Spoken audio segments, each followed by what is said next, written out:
ఎంత మేధస్సు గురుగారు మీది, నిజంగా అద్భుతం. రైట్, ఇంకా దీనికి సంబంధించి ఒక కాంట్రవర్షియల్ ఉప ప్రశ్న గురుగారు. అంటే ప్రపంచవ్యాప్తంగా చూస్తే దాదాపు 200 పైన కంట్రీస్ ఉంటాయి, రైట్. దీంట్లో మనకు తప్ప మిగతా అందరికి ఒకటే దేవుడు ఉంటాడు. అన్ని మతాలలో ఒకటే ఒక దేవుడు ఉంటాడు.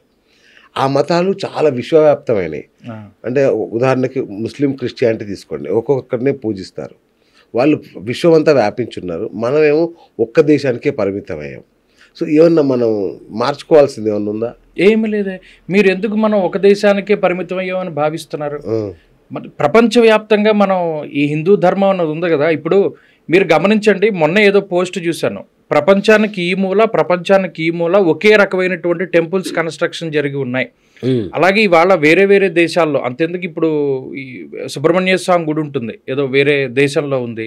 అలాగే మీరు కపిల మహర్షి, మీరు రామాయణాన్ని గనక చదివితే బాలకాండలో కపిల మహర్షి సగర చక్రవర్తుల యొక్క కుమారుల్ని దగ్ధం చేసినటువంటి ప్రాంతం పాతాళలోకం అని చెప్తారు.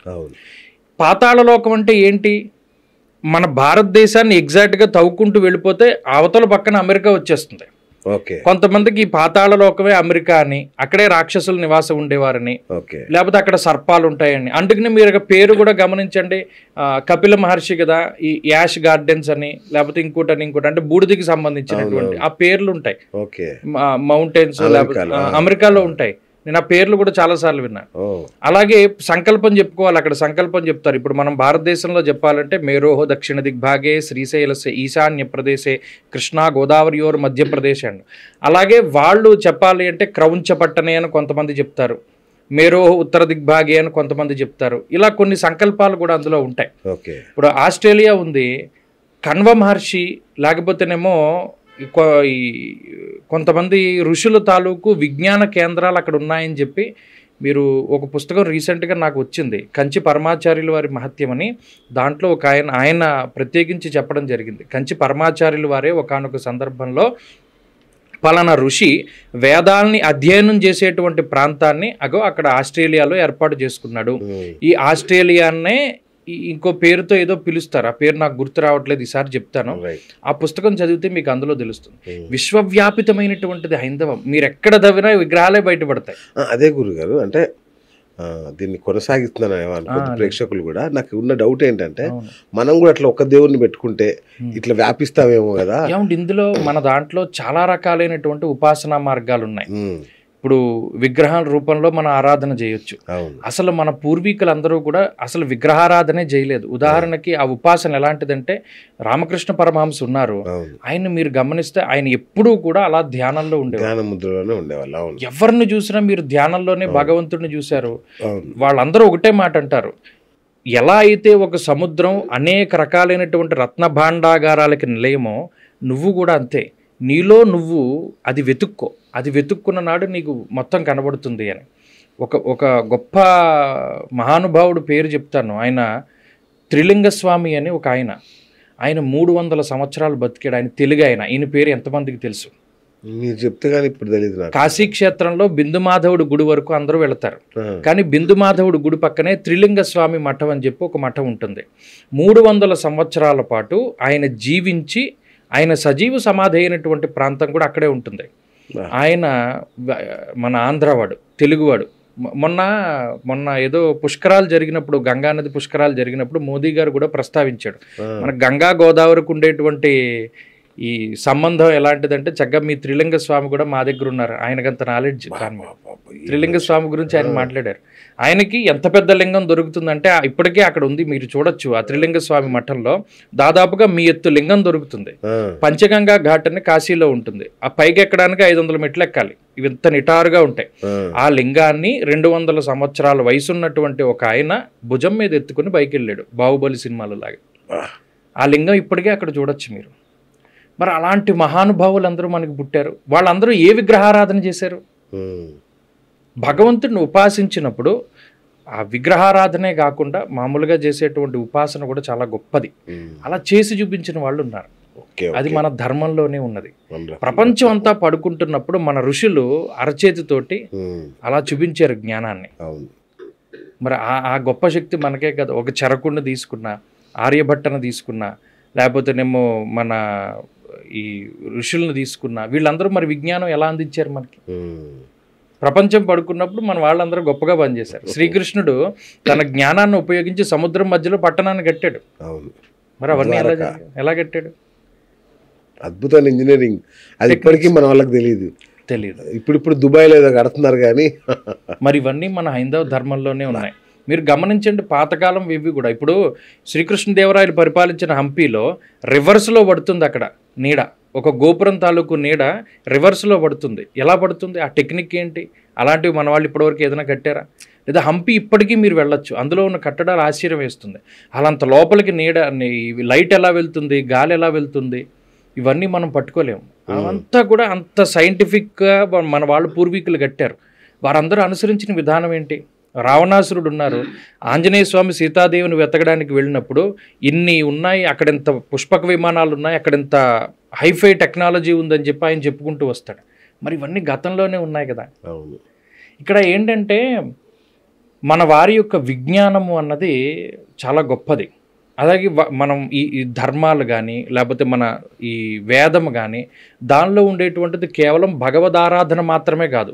ఇప్పుడు యజుర్వేదం ఉంది, దీంట్లోనే రకరకాల ఆరణ్యకాలని శాఖలు ఉంటాయి. ధనుర్వేదం గురించి వేదంలో ఉంటుంది. వేదాంగం ఉంది, ఇప్పుడు జ్యోతిష్యం ఉన్నది, అది వేదాంగం. శిక్ష, వ్యాకరణం, ఛందస్సు, జ్యోతిషం, నిరుక్తం, కల్పం, ఇవన్నీ కూడా వేదాంగాలు, షడాంగాలు. మరి దీంట్లో వ్యాకరణం ఉంది, లిటరేచర్ ఉంది. మరి వేదంలో మీరు ఇంకా చెప్తే నమ్మరు, ఒక రావి చెట్టు యొక్క ప్రాధాన్యత గురించి కూడా ఉంటుంది. మీరు ఎప్పుడైనా విన్నారో లేదో. మరి మనం వాళ్ళ యొక్క సైంటిఫిక్గా వాళ్ళకున్న పరిజ్ఞానం గమనించండి. మూలతో బ్రహ్మరూపాయ, మధ్యతో విష్ణురూపిణే, అగ్రత శివరూపాయ, వృక్షరాజాయ నమోస్తుతే. ఈ శ్లోకం ప్రతి ఒక్కడు రావి చెట్టు చుట్టూ తిరుగుతుంటే చదువుకుంటారు. అంటే దాని మీనింగ్ ఏంటి? రావి చెట్టు మొదట్లో బ్రహ్మగారు ఉంటారా, మధ్యలో విష్ణు ఉంటాడా, పైన శివుడు ఉంటాడా అని అనుకుంటారు. కానీ ఆచారాలు శాస్త్రీయత అని ఒక ఆయన పుస్తకం రాశాడు. ఆయన పేరు మర్చిపోయాను, క్షమించాలి. ఆ పుస్తకం పేరు ఆచారాలు శాస్త్రీయత.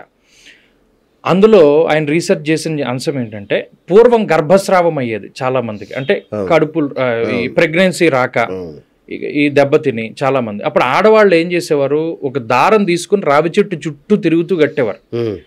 దీంట్లో ఉన్న ఫ్యాక్ట్ ఏంటంటే, శనివారం నాడు ఎర్లీ మార్నింగ్ సూర్యోదయానికి 1 గంట ముందు శనియూష కాలం అని ఉంటుంది.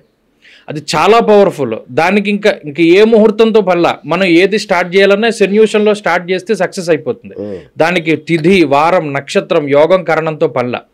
ఆ శనియూష కాలం లగాయితూ శనిహోరా సమయం, శనివారంలో ఫస్ట్ హవర్ శనిహోరా. ఈ 2 గంటల టైంలో ఈ రావి చెట్టు మొదటి నుండి కొన్ని ఓజోన్స్ రిలీజ్ అవుతాయి. ఆ ఓజోన్స్ ఎలాంటివి అంటే, ఈ గర్భస్రావాన్ని కలిగించేటువంటి మనలో ఉండేటువంటివి ఉంటాయి కదా, దాన్ని చంపేస్తాయి. బ్రహ్మ ఏం చేస్తాడు, సృష్టి చేస్తాడు. అంటే ఈ సృష్టి జరగడానికి కావలసినటువంటి ఓజోన్స్ని రావి చెట్టు ఇస్తోంది. అది ఎక్కడి నుండి వస్తుంది? వేళ్ల నుండి వస్తుంది. అందుకని మూలతో బ్రహ్మరూపాయ. విష్ణువు స్థితికారకుడు. స్థితి జరగాలి అంటే ఈ ప్రపంచం పోషింపబడాలి అంటే వర్షాలు పడాలి, పంటలు పండాలి, ఆ పంటలు మనం తినాలి, శక్తి రావాలి, పని చేసుకోవాలి, వెళ్ళాలి. సృష్టి రావడానికి మనం చేయవలసినటువంటిది ఏంటి? యజ్ఞయాగాది క్రతువులు చేయాలి. పర్జన్యలు అంటే మనకు మంత్రాలు ఎక్కువగా పర్జన్య శాత అని కనబడుతూ ఉంటుంది. పర్జన్యలు అంటే మేఘాలు వర్షించాలి అంటే ఇక్కడ నుండి యజ్ఞయాగాది క్రతువులు చేయడానికి రావి సమిధలను ఎక్కువ వాడతారు. రావి పుల్లలతోటి చేసినటువంటి హోమం వల్ల, ఆ పొగ పీల్చడం వల్ల మన మైండ్లో పిట్యూటరీ గ్లాండ్ అని ఒకటి ఉంటుంది. ఇప్పుడు ఆడవాళ్ళలో థైరాయిడ్ కానీ గర్భస్రావాలు కానీ ఇవన్నీ ఎలా నివారించబడతాయి? దాన్ని వినాల గ్రంథి అంటారు తెలుగులో, ఇంగ్లీష్లో పిట్యూటరీ గ్లాండ్. ఈ రావి పుల్లలతో హోమం చేసిన వాళ్ళందరికీ పిట్యూటరీ గ్లాండ్కి సంబంధించిన దోషాలు పోతున్నాయి. స్థితి ఎలా జరుగుతోంది, ప్రపంచం ఎలా పోషింపబడుతోంది? రావి చెట్టు కాండము మధ్యతో విష్ణు రూపిణే, దాంతో హోమాలు చేయడం, యజ్ఞయాగాది క్రతువులు చేయడం. అగ్రత శివరూపాయ, శివుడు లయం చేస్తాడు. మరలా ఇదే రావి చెట్టు చిగుళ్లలో గర్భస్రావాన్ని కలిగించేటువంటి కొన్ని ఔషధాలు ఉంటాయి, ప్రెగ్నెన్సీని తీసేసేటువంటిది. ఆ 3 లక్షణాలు కలిగి ఉన్న ఏకైక వృక్షం ఏదైనా ఉంది అంటే అది రావి. అందుకని దాన్ని వృక్షరాజము అన్నారు. అందుకనే మన వాళ్ళు ఏం చేసేవారు, ఇదివరకు ఈ ఓజోన్స్ ఒక టైంలోనే వస్తాయి, ఎర్లీ మార్నింగే వస్తాయి. దాన్ని వాటిలో నిలబెట్టడానికి దాని కింద యంత్ర ప్రతిష్టలు అవి చేసి పైన సర్ప సంబంధమైనటువంటి విగ్రహాలు పెట్టేవారు. ఏదైనా సర్ప సంబంధమే. మన జీవితంలో చూసుకోండి, శుక్రకణాలు సర్ప సంబంధమైనవి, మనం నిలబడడానికి వెన్నుపాము సర్ప సంబంధమైనటువంటివి, ఇవన్నీ కూడా. అందుకని ఆ రావి చెట్టు నుండి వచ్చే ఎనర్జీని అంతా కూడా ఒక యంత్రంలో స్టోర్ చేసి పైన విగ్రహాన్ని ముట్టుకుంటే ఆ స్పర్శతోటి వాళ్ళ బాడీలోకి అవి ఇంజెక్ట్ అయ్యేలాగా. మరి ఎందుకు నాగబంధనం ప్రతిష్ఠ చేస్తే పిల్లలు పుడతారు? ఇది రీజన్. ఆ ఒక్క రావి చెట్టుకి అంత శాస్త్రీయత ఉంది. అమంత్రం అక్షరం నాస్తి, నాస్తి మూలమనౌషధం అన్నాడు. మంత్రం కాని అక్షరం అంటూ లేదు. నేను ఇందాక చెప్పిన త్రిపుర రహస్యం అనేటువంటి గ్రంథంలో ఆ చిన్న కుర్రాడు ఉంటాడు, ఆయన ఐం ఐం ఐం అని స్మరిస్తూ ఉంటాడు, అది సిద్ధిస్తుంది. అమంత్రం అక్షరం నాస్తి, నాస్తి మూలమనౌషధం. ఔషధం కాని మొక్కంటూ లేదు. ఏ మొక్కలో అయినా ఔషధ గుణాలు ఉంటాయి. అందుకనే మన వారు ఇదివరకు పాము గరిస్తే ఇప్పటికీ చిన్న చిన్న పల్లెటూరులో అది పొడపాము గరిచినా ఇంకో పాము గరిచినా మంత్రం వేస్తారు, ఎవడు మందులు వేసి కూడా అక్కడ. మరి ఇదంతా దేనివల్ల జరుగుతోంది? అది హిందూ ధర్మంలో ఉంది.